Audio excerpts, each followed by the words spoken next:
আমি জানি না ভাই, আমি অফিসে ছিলাম, আমার ঘরের ভিতরে আমার 2 বছর অর্জিত সম্পদ ছিল। আমি 2 বছর সিকিউরিটি গার্ডে চাকরি করি ভাই, সামান্য 12,000 টাকা বেতনে চাকরি করি ভাই। ধীরে ধীরে 52,000 টাকা বুঝাই দিলাম ভাই, সব শেষ হয়ে গেছে, আমার কাগজপাতি, আমার জামা কাপড় সব শেষ ভাই।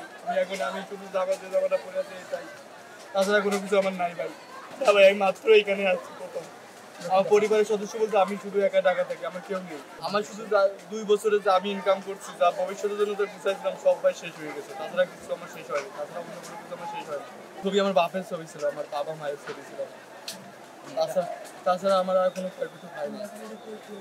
আর ঘর গেছে তো যার ঘর মালিক তার ঘর গেছে হয়তো বা, কিন্তু আমার তো সব চলে গেছে ভাই। এই 2 বছর যা অর্জিত, 2 বছর ঢাকা শহরে আসি ভাই, খুবই গরিব ঘরের ছেলে আমি।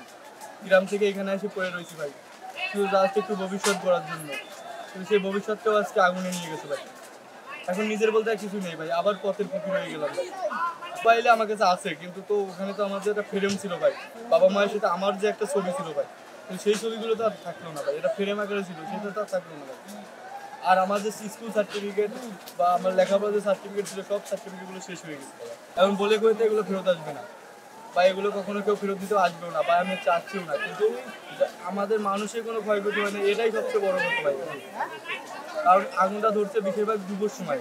দুপুর সময় সবাই এখানে যারা থাকে, সবাই গার্মেন্টসে, অন্যান্য ফ্যাক্টরিতে বা দিন মজুরে কাজ করে সবাই। তাছাড়া অন্য কোনো কিছু এখানে আশঙ্কা করা যায় না ভাই।